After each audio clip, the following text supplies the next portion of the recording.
টি গোবিন্দ অফিসিয়ালে আপনাদের সবাইকে আমার সমস্ত দর্শক বন্ধুদের স্বাগতম জানাই। এই চ্যানেলে কলকাতা বা পুলিশ এসপিরেন্ট সমস্ত দর্শক বন্ধুরা, তোমরা যারা এর আগের ভিডিওগুলো দেখোনি তারা আগের ভিডিওগুলো প্লেলিস্ট করা আছে, অবশ্যই দেখে নাও। এখন আমরা করব Kolkata police SI sergeant prelims examination, যার এক্সাম ডেট ছিল 2021 সালে। এক্সাম ডেট 27/3/2022 হয়েছিল। তো এখানে টোটাল আমাদের প্রশ্ন পড়েছিল এই সালে, টোটাল 100টা প্রশ্ন ছিল এবং এই পরীক্ষায়। তো এই 100টা প্রশ্নের মধ্যে আমরা জিকে জিএসের পার্টটা এই ভিডিওর মধ্যে করে তুলছি এবং জিআই ও ম্যাথের পার্টটা ঠিক এর পরে আরও একটা ভিডিও আসবে এবং সেই ভিডিওতে তোমরা দেখতে পাবে। তো চলুন বেশি কথা না বলে শুরু করা যাক। প্রথম প্রশ্নটা ছিল ইতিহাস থেকে। প্রাচীন সংস্কৃত গ্রন্থে জবনপ্রিয় বলতে নিম্নোক্ত কোনটিকে বোঝানো হতো? এর সঠিক উত্তর হচ্ছে গোলমরিচ। নাম্বার 2, ভারতের আত্মা বা দ্য সোয়েল অব ইন্ডিয়া গ্রন্থটির রচয়িতা কে? এর সঠিক উত্তর হচ্ছে এই বিপিন চন্দ্র পাল। এই বিপিন চন্দ্র পাল তিনি এই গ্রন্থটি রচনা করেন। ব্যাখ্যা দেখে নেওয়া যাক। ব্যাখ্যাতে কি বলা হয়েছে? ভারতের আত্মা বইটি রচনা করেন বিপিন চন্দ্র পাল। এটি 1911 খ্রিস্টাব্দে প্রকাশিত হয়। এই বইটিতে একজন যুবক ইংরেজ বন্ধুকে 4টে চিঠি লেখা হয়। নাম্বার 3, স্যার টমাস রো কোন মোগল সম্রাটের রাজসভায় আসেন? এর সঠিক উত্তর হচ্ছে জাহাঙ্গীর। একটু ব্যাখ্যা দেখে যাওয়া ডিটেলসে। বলছে স্যার টমাস রো 1615 সালে জানুয়ারি মাসে সম্রাট জাহাঙ্গীরের সঙ্গে দেখা করেন। তিনি সুরাটে ফ্যাক্টরি স্থাপনের জন্য সম্রাটের কাছ থেকে ফরমান লাভ করেন।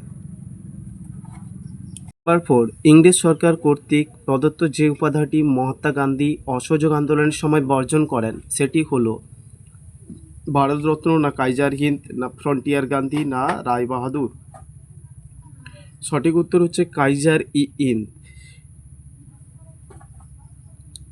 1 আগস্ট 1920 সালে ব্রিটিশদের দেওয়া কাইজার ই হিন্দ স্বর্ণপদক ফেরত দিয়ে গান্ধীজি অসহযোগ আন্দোলন সূচনা করেছিলেন।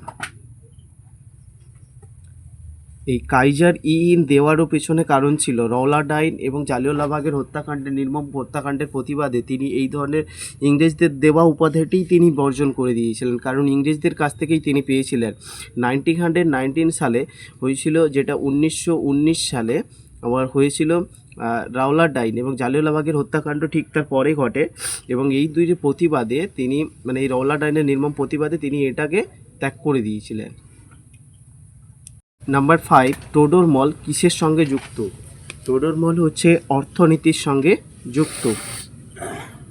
সম্রাট আকবরের রাজস্ব মন্ত্রী ছিলেন টোডর মল। টোডর মল প্রবর্তিত রাজস্ব সংস্কার হলো টোডর মল ব্যবস্থা বা জাপ্তি ব্যবস্থা নামে খ্যাত। সেটি 1582 সালে সম্রাট আকবর এটা প্রবর্তন করেছিলেন। যে দুজন মোগল সম্রাট আত্মজীবনী লিখেছিলেন তারা হলেন জাহাঙ্গীর শাহজাহান, বাবর হুমায়ুন, না বাবর জাহাঙ্গীর, হুমায়ুন জাহাঙ্গীর? সঠিক উত্তর হচ্ছে বাবর এবং জাহাঙ্গীর। একটু ডিটেলস দেখে নেওয়া যাক। বাবরের আত্মজীবনী তুজোগি বাবরি বা বাবরনামা এবং জাহাঙ্গীরের আত্মজীবনী তুজোগি জাহাঙ্গীরি। নাম্বার 7, সাতবাহন বংশের শ্রেষ্ঠ সম্রাট কে ছিলেন? সঠিক উত্তর হচ্ছে গৌতমীপুত্র সাতকর্ণী। গৌতমীপুত্র সাতকর্ণী সাতবাহন বংশের শ্রেষ্ঠ সম্রাট ছিলেন। নাসিক প্রশস্তিতে তাকে সাতবাহন কুলযশ প্রতিষ্ঠানকর বলা হয়েছে। নাম্বার 8, শ্রীরঙ্গপত্তমের সন্ধি টিপু সুলতান কার মধ্যে স্বাক্ষরিত হয়েছিল?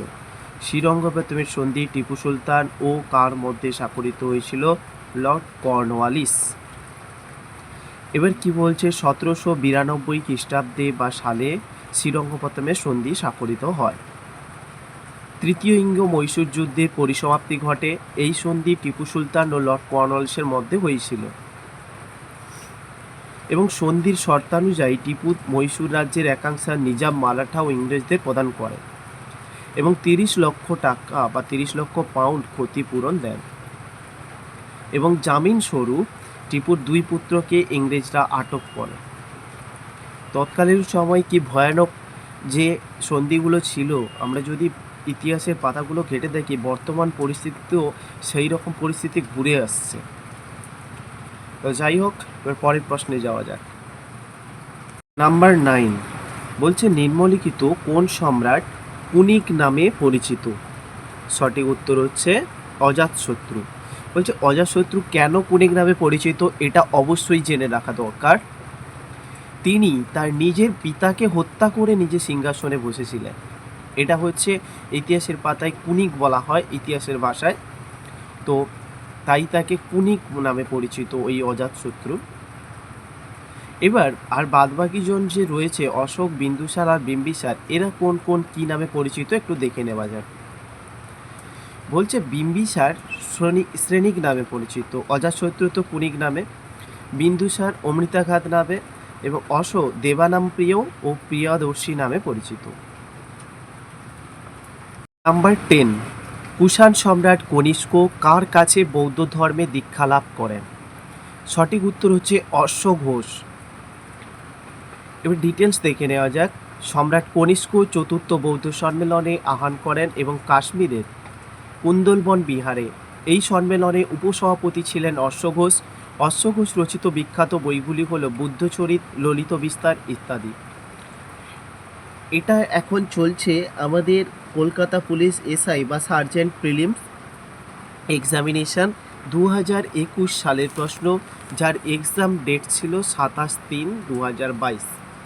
এই সালের সমস্ত জিকে জিএসগুলো এই পার্টে করে দিচ্ছি এবং এর ঠিক পরের পার্টটা আসবে তোমাদের কাছে গণিত মানে ম্যাথ আর জিআই পার্টটা ওই পার্টেই রাখবো। তো চলুন তারপরের প্রশ্নে যাওয়া যাক। নাম্বার 11 পলাশির যুদ্ধ কত সালে হয়েছিল? এর সঠিক উত্তর হচ্ছে 1757 সালে। এই 1757 সালে কবে? 23শে জুন এটা হয়েছিল। 1757 সালে 23শে জুন পলাশিতে এই যুদ্ধটা হয়েছিল। 12 বলছে সমুদ্রগুপ্তের যুদ্ধ বিজয়ের বিবরণী কোন প্রশস্তি থেকে জানা যায় বা জানতে আমরা পারি? সেটা হচ্ছে এলাহাবাদ প্রশস্তি। এই এলাহাবাদ প্রশস্তি আবার কার লেখা একটু দেখে নেওয়া যাক। সম্রাট সমুদ্রগুপ্তের যুদ্ধ বিজয়ের বিবরণী তার সভাকবি হরিসেনের রচিত। এই এলাহাবাদ প্রশস্তিতে উল্লেখ আছে তিনি উত্তর ভারত অসুর বিজয়ের নীতি ও সাম্রাজ্যবাদ নীতি গ্রহণ করেছিলেন এবং দক্ষিণ ভারতের ধর্ম বিজয় বা গ্রহণ পরিমক্ষ নীতিও তিনি গ্রহণ করেন। নাম্বার 13 কোন ইংরেজ গভর্নর পাঁচশালা বন্দোবস্ত প্রবর্তন করেন? এর সঠিক উত্তর হচ্ছে লর্ড ওয়ারেন হেস্টিংস। একটু ডিটেলস দেখে নেওয়া যাক কোথায় কি বলছে। লর্ড ওয়ারেন হেস্টিংস 1772 সালে এই পাঁচশালা বন্দোবস্ত প্রবর্তন করেন। আমাদের বলে রাখি ঠিক তার আগে অর্থাৎ এই 1772 সালে তিনি একশালা বন্দোবস্ত প্রবর্তন করেছিলেন। ঠিক তারপরে তিনি পাঁচশালা বন্দোবস্ত 5 বছরের জন্য প্রবর্তন করেন। তিনি 1777 সালে একশালা বন্দোবস্ত 1772 থেকে 1777 পর্যন্ত তার পাঁচশালা বন্দোবস্ত চলল। ঠিক তারপরে অর্থাৎ 1777 সালে 1 বছরের জন্য রাজস্ব মকুবের অর্থাৎ 1 বছরের জন্য তিনি জমিদারিত্ব পাবেন এই বন্দোবস্ত তিনি প্রবর্তন করেন। লর্ড কর্নওয়ালিস সেটা 1793 সালে চিরস্থায়ী বন্দোবস্ত বা জমিদারি ব্যবস্থা নামে চালু করলেন, চিরদিনের জন্য সেটা মকুব করে দিলেন। এবার ভূগোলের কিছু প্রশ্ন, যেমন ভূগোলে নাম্বার 14 একটি মানচিত্রে যে রেখার দ্বারা সমান বৃষ্টিপাত সম্বন্ধিত স্থানগুলিকে নির্দেশ করা হয় তার নাম কি? এখান থেকে আছে আইসো রেইন, কন্টুর লাইন, আইসো হেল, আইসো হোয়াইট। এখানে হবে আইসো হোয়াইট, এটা হচ্ছে সঠিক উত্তর। এই আইসো হোয়াইট এটাকে দ্বারা সমান বৃষ্টিপাত সমন্বিত স্থানগুলিকে নির্দেশ করা হয় মানচিত্রে। ডিটেলস দেখে নেওয়া যাক। বলছে সমবৃষ্টিপাত সম্পন্ন স্থানসমূহ সংযোগকারী রেখাকে আইসোহাইড বা সমবর্ষণ রেখা বলে। অর্থাৎ যেসব স্থানে বার্ষিক গড় বৃষ্টিপাতের পরিমাণ সমান মানচিত্রে সেই সমস্ত স্থানকে ওই রেখা দ্বারা যুক্ত করা হয়। এবং ওই রেখাগুলোকে সমষ্ণ রেখার মতো আঁকা বাঁকাও হয়। আবার এখানে একটা কথা দিয়েছে দেখো, এই যে সমষ্ণ রেখা, অর্থাৎ আমরা যদি দেখি মানচিত্রে কোনো একটি স্থানের মধ্যে তাদের মধ্যে দেখতে পাবো উষ্ণতা স্থানগুলোর মধ্যে একই, তাদের যে রেখা দ্বারা চিহ্নিত করা হয় তাকে বলা হয় সমষ্ণ রেখা। নাম্বার 15, এখানে বলছে বাজাদা নামক ভূমিরূপটি কোন অঞ্চলে দেখতে পাওয়া যায়? এর সঠিক উত্তর হচ্ছে মরু অঞ্চলে। ডিটেলসটা দেখে নেওয়া যাক। দেখুন, মরু ক্ষয়চক্রের ফলে সৃষ্ট ভূমিরূপগুলির মধ্যে অন্যতম ভূমিরূপ হল পেডিমেন্ট ও বাজাদা। এই মরু অঞ্চলে পর্বতের পাদদেশে পশ্চাৎসরণের ফলে পেডিমেন্ট গঠিত হয়। অন্যদিকে পর্বতের পাদদেশে নদীর সঞ্চয় কার্যের ফলে সৃষ্ট পললরাজনীর সংযুক্তকরণের ফলে এই বাজাদা গঠিত হয়। নাম্বার 16, কোন ক্ষেত্রটি থেকে ভারত সবথেকে বেশি বৈদেশিক মুদ্রা আয় করে? এর সঠিক উত্তর হচ্ছে চা। চা থেকে ভারত সবথেকে বেশি বৈদেশিক মুদ্রা আয় করে। নাম্বার 17, মেঘালয়ের রাজধানীর নাম কি? সঠিক উত্তর হচ্ছে শিলং। আর বাদ বাকি এখানে ইম্ফল, কোহিমা, আইজল এরা কার কার রাজধানী একটু দেখে নেওয়া যাক।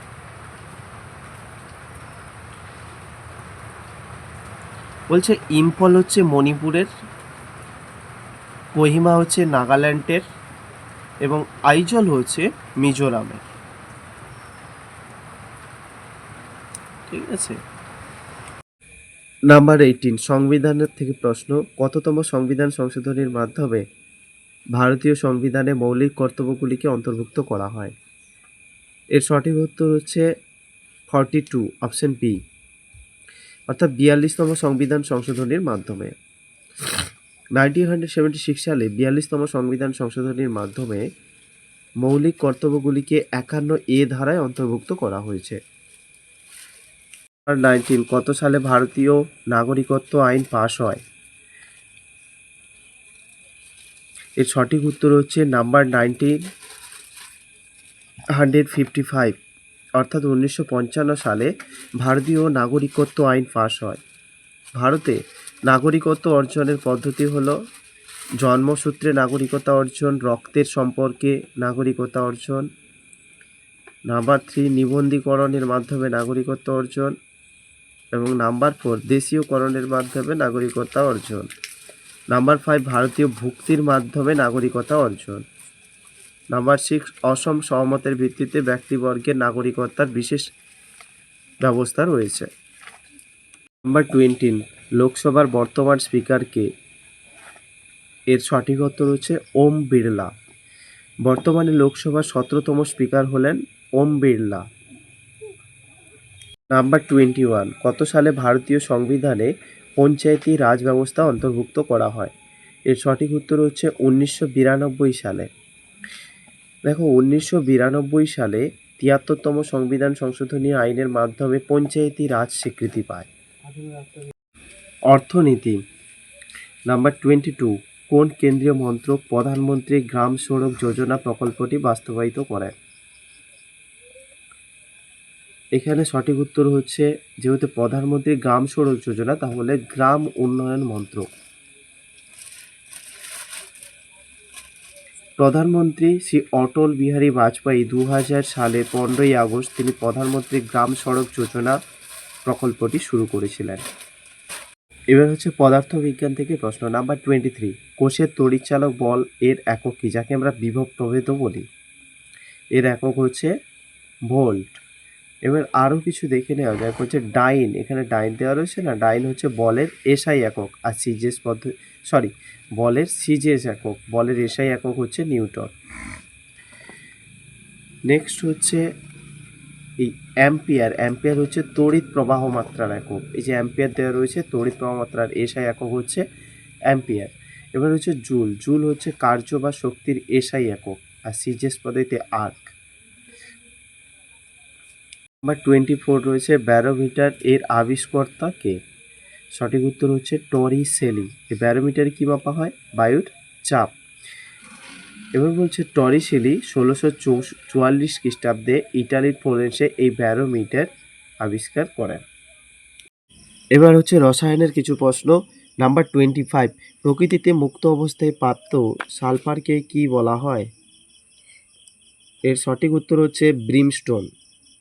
ডিটেলস দেখে নেওয়া যাক। বলছে সালফারের প্রাচীন নাম ব্রিমস্টোন, যেটি প্রকৃতিতে মুক্ত অবস্থায় পাওয়া যায়। আর ব্রিমস্টোন কথাটির আক্ষরিক অর্থ হলো বার্নিং স্টোন। নাম্বার 26, নিচের কোনটি একটি রাসায়নিক পরিবর্তনের উদাহরণ? জল থেকে বরফে রূপান্তরিতকরণ, না লোহার চৌম্বকীকরণ, না কাগজের দহন, এটাই হচ্ছে রাসায়নিক পরিবর্তন।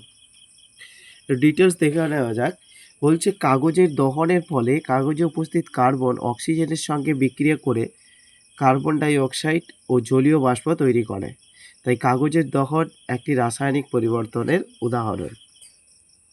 নাম্বার 27, তেজস্ক্রিয় রেডিয়াম আবিষ্কার নিম্নোক্ত কোন বৈজ্ঞানিকের নাম যুক্ত ছিল?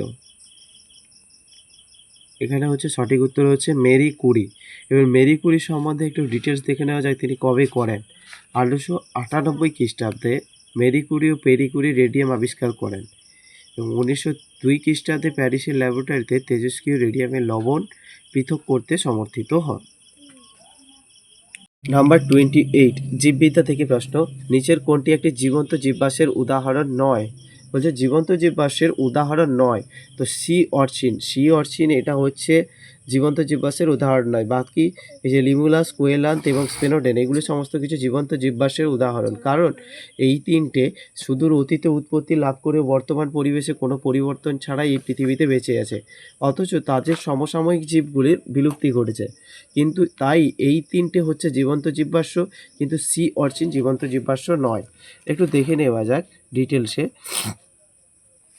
বলছে যে সকল জীব সুদূর অতীতে উৎপত্তি লাভ করেও কোনো রকম পরিবর্তন ছাড়াই এই পৃথিবীতে টিকে আছে, অথচ তাদের সমসাময়িক জীবেদের অবলুপ্তি ঘটেছে, তাদের জীবন্ত জীববাষ্প বলা হয়। এবার জীবন্ত জীববাষ্পের আরও কিছু উদ্ভিদ রয়েছে, রাইনিয়া, নিটাম, গিঙ্গো বাইলোবা, এবং প্রাণী রয়েছে পেরিপেটাস, লিমুলাস, সিলাকান্থ, স্পেনোডেন এবং হংসচঞ্চু। নাম্বার 29, নিম্নোক্ত কোনটি একটি অপুষ্পক উদ্ভিদের উদাহরণ নয়, মানে সপুষ্পক উদ্ভিদ? কি দেওয়া রয়েছে? স্পাইনাস, পাইরোগাইরা, শৈবাল, অ্যাগ্রিকাস। এর সঠিক উত্তর হচ্ছে পাইনাস। এবার পাইনাস একটি সপুষ্পক ব্যক্তি-বীজী উদ্ভিদের উদাহরণ। ঠিক আছে। নাম্বার 13, অ্যাকশনের সব থেকে বাইরের আবরণটির নাম কি? এখানে সঠিক উত্তর হচ্ছে এই নিউরোলেমা বা নিউরোলেমা। নিউরোলেমা হচ্ছে অ্যাকশনের সব থেকে বড়, মানে সব থেকে বাইরের আবরণের নাম। এবার বলছে নিউরোলেমা হলো নিউক্লিয়াসযুক্ত সোয়ান কোষের বাইরের আবরণী, যেটি অ্যাকশনের চারিদিকে থাকে। 31, কোন ভিটামিনের অভাবজনিত কারণে এই রিকেট রোগ হয়? এটা হচ্ছে ভিটামিন ডির অভাবে রিকেট রোগ হয়। ডিটেলস দেখে নেওয়া যাক। ভিটামিন এর অভাবে হয় রাতকানা, এবং ভিটামিন সির অভাবে হয় স্কারভি, ভিটামিন B1 অভাবে হয় বেরিবেরি, ভিটামিন B5 এর অভাবে হয় পেলেগ্রা, ভিটামিন B12 এর অভাবে হয় পার্নিসিয়াস অ্যানিমিয়া। নাম্বার 32, উদ্ভিদের ট্রপিক চলন নিয়ন্ত্রণকারী হরমোনটির নাম কি? এর সঠিক উত্তর হচ্ছে অক্সিন। ডিটেলস দেখে নেওয়া যায়। অক্সিন উদ্ভিদের ফটোট্রপিক আর জিওট্রপিক চলন নিয়ন্ত্রণে বিশেষ ভূমিকা গ্রহণ করে। অক্সিন আলোর উৎসের বিপরীত দিকে বেশি মাত্রায় সঞ্চিত হয়ে ওই অঞ্চলের কোষগুলিকে দ্রুত বিভাজন ঘটায়, ফলে উদ্ভিদের কাণ্ড আলো উৎসের দিকে বেঁকে যায় এবং মূল স্বল্প অক্সিজেনে বেশি অনুভূতশীল হয়। আলোর উৎসের দিকের কোষগুলি দ্রুত বিভাজিত হয়, ফলে মূল আলো উৎসের বিপরীত দিকে বৃদ্ধি পায়। 33, RNA-এর সম্পূর্ণ রূপটি কি, অর্থাৎ সম্পূর্ণ নামটি কি এখানে জানতে চাইছে। এখানে মধ্যে সঠিক উত্তর হচ্ছে এই রাইবো নিউক্লিক অ্যাসিড হচ্ছে এই RNA-এর সম্পূর্ণ নাম। আর DNA-এর সম্পূর্ণ নাম তোমরা অবশ্যই কমেন্টে জানাবে। এবার ডিটেলস একটু দেখে নেওয়া যাক RNA কী কী নিয়ে গঠিত। বলছে এই রাইবো নিউক্লিক অ্যাসিড বা RNA সংশ্লেষিত উপাদান DNA থেকে। বলছে এই RNA DNA থেকে উৎপন্ন হয়। এটি এক ধরনের নিউক্লিক অ্যাসিড যা প্রোটিন উৎপাদনের সাথে সরাসরি জড়িত। এটা কি করে? প্রোটিন সংশ্লেষ বা প্রোটিন উৎপাদন করে। নাম্বার 2, আরএনএ নিউক্লিওটাইডগুলি একটি পলিমার যা একটি রাইবোজ সুগার ও একটি ফসফেট এবং অ্যাডিনাইন, গুয়ানিন, সাইটোসিন এবং ইউরাসিলের মতো ক্ষারগুলি দিয়ে গঠিত। এখানের মধ্যে তোমরা একটা জিনিস খেয়াল করে রাখবে যে ইউরাসিল এর মধ্যে রয়েছে ইউরাসিল, আর ডিএনএর মধ্যে থাকে থাইমিন। এর দুজনের মধ্যে ডিফারেন্স, এই যে নিউক্লিওটাইডগুলির মধ্যে ডিফারেন্স হচ্ছে এই ইউরাসিল ও থাইমিন। এবার নাম্বার 3 বলছে জিনের কোডিং, ডিকোডিং, নিয়ন্ত্রণ এবং অভিব্যক্তি প্রকাশের মতো বিভিন্ন জৈবিক ভূমিকা পালন করে। এবার হচ্ছে সাধারণ জ্ঞান থেকে কিছু প্রশ্ন রয়েছে। এখানে বলছে নিশীথ সূর্যের দেশ বা ল্যান্ড মিডনাইট সান কোন দেশটিকে বলা হয়? এর সঠিক উত্তর হচ্ছে এই নরওয়েকে। ডিটেলস দেখে নেওয়া যাক। ডিটেলসে তেমন কিছু এখানে পাবে না, মানে নরওয়েকে এই নিশীথ সূর্যের দেশ বলা হয়। নাম্বার 35, রেলওয়ে স্টাফ কলেজ কোথায় অবস্থিত? এর সঠিক উত্তর হচ্ছে আমার ভদোদরাতে। এই রেলওয়ে স্টাফ কলেজ কোথায় অবস্থিত? এটা হচ্ছে ভদোদরাতে। নাম্বার 36, এশিয়ার দীর্ঘতম নদীর নাম কি? সঠিক উত্তর হচ্ছে ইয়াংশিকিয়াং, অপশন এ। হোয়াংহো নদী অর্থাৎ পীর নদীকে চীনের দুঃখ বলা হয়। প্রাচীন চীনে প্রায় হোয়াংহো নদী ছাপিয়ে উঠে সব কিছু বন্যায় ভাসিয়ে দিত বলে এই নদীর নাম ছিল চীনের দুঃখ। মেকং পৃথিবীর দ্বাদশ দীর্ঘতম নদী এবং এশিয়ার সপ্তম দীর্ঘতম নদী। টাইগ্রিস নদীর দৈর্ঘ্য 1850 কিলোমিটার।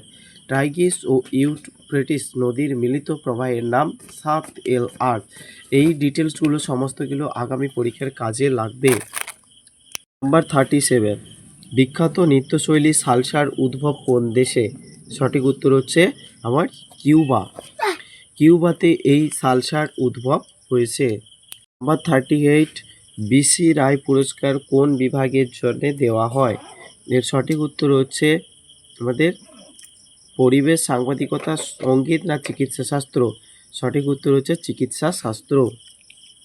39, আয়তনের নিরিখে পৃথিবীর বৃহত্তম দেশ হলো কোনটি? তো এখানে সঠিক উত্তর হচ্ছে রাশিয়া। এবং তোমাদের কাছে এখানে সবথেকে আরেকটা প্রশ্ন হচ্ছে, প্রশ্ন নয় উত্তরটা আমি বলে দিচ্ছি, আয়তনের নিরিখে পৃথিবীর সবথেকে ক্ষুদ্রতম দেশটি হলো ভাটিকান সিটি, এটাও মনে রাখবে। নাম্বার 14, বিখ্যাত চলচ্চিত্র রসমন এর পরিচালক কে? Akira Kurosawa. নাম্বার 41, পৃথিবীর শুষ্কতম স্থান কোন মহাদেশে অবস্থিত? সঠিক উত্তর হচ্ছে দক্ষিণ আমেরিকা। এবং দক্ষিণ আমেরিকা চিলিতে আটাকামা মরুভূমি হলো পৃথিবীর সবচেয়ে শুষ্কতম স্থান। 42, ক্যারাকাস কোন দেশটির রাজধানী? এর সঠিক উত্তর হচ্ছে এই ভেনেজুয়েলা, এই দেশটির রাজধানী। ডিটেলস দেখে নেওয়া যাক। দেখুন কিছু দেশ ও তাদের রাজধানীর নাম এখানে দেওয়া আছে। এখানে দেওয়া আছে ইকুয়েডর, যেটা হচ্ছে কুইটো এর রাজধানী। দেশের নাম ফিলিপিন্স, যার রাজধানী হচ্ছে ম্যানিলা। দেশের নাম হচ্ছে পেরু, যার রাজধানী হচ্ছে লিমা। নাম্বার 43, দময়ন্তী শীর্ষ চিত্রটি কোন বিখ্যাত শিল্পীর সৃষ্টি? এর সঠিক উত্তর হচ্ছে অপশন ডি, রাজা রবি বর্মা। ঠিক আছে। নাম্বার 44, দ্য রিপাবলিক গদ্যের রচয়িতা কে? এর সঠিক উত্তর হচ্ছে এই প্লেটো। প্লেটোকে দি রিপাবলিক গ্রন্থের রচয়িতা বলা হয়। নাম্বার 45, কোন শহর ভারতের ইলেকট্রনিক শহর নামে পরিচিত? এর সঠিক উত্তর হচ্ছে এই বেঙ্গালুরু। এবার হচ্ছে কারেন্ট অ্যাফেয়ার্স থেকে কয়েকটা প্রশ্ন ছিল এই 2021 কলকাতা পুলিশ এসআই বা সার্জেন্ট প্রিলিমসের। তার মধ্যে নাম্বার 46, কালা রামচন্দ্রন কোন শহরে মহিলা পুলিশ কমিশনার রূপে নিযুক্ত হয়েছিলেন? এর সঠিক উত্তর হচ্ছে এই গুরুগ্রাম। গুরুগ্রামে তিনি পুলিশ কমিশনার হিসাবে নিযুক্ত হয়েছিলেন। নাম্বার 47, অনির্বাণ লাহিড়ী কোন খেলার সঙ্গে যুক্ত? সঠিক উত্তর হচ্ছে এই গল্ফ খেলার সাথে যুক্ত। এই গল্ফ খেলার সাথে অনির্বাণ লাহিড়ী যুক্ত। 48, ভারতবর্ষ নিম্নলিখিতের মধ্যে কোন দেশ থেকে সর্বাধিক অপরিশোধিত তেল আমদানি করে? এর সঠিক উত্তর হচ্ছে ইরাক। ইরাক থেকে ভারতবর্ষে সর্বাধিক তেল আমদানি হয়। নাম্বার 49, ভারতের বিমান সংস্থা এয়ার ইন্ডিয়া সরকারিভাবে কাকে হস্তান্তরিত করা হয়েছে? সঠিক উত্তর হচ্ছে এই টাটা গ্রুপকে। টাটা গ্রুপকে ভারতীয় বিমান ব্যবস্থার এয়ার ইন্ডিয়া সরকারিভাবে হস্তান্তর করা হয়েছে। আজকের জিকে জিএস এর এইটাই হচ্ছে লাস্ট প্রশ্ন। আর এই প্রশ্নের মধ্যে এটা হচ্ছে 2021 সালের। সুতরাং আমাদের প্রশ্নটা কিন্তু 2021 সালের বিষয়কে ভাবাবে। ভারত সরকার ইউক্রেন থেকে ভারতবাসীদের ফিরিয়ে আনার জন্য যে অপারেশনটি চালিয়েছিলেন তার নাম হচ্ছে অপারেশন গঙ্গা। তৎকালীন সময় যে যুদ্ধবিধ্বস্ত দেশগুলি ছিল সেই দেশগুলি থেকে ভারতীয়দের ফিরিয়ে আনার জন্য ইউক্রেন থেকে মূলত অপারেশন গঙ্গা এটা চালু করা হয়েছিল।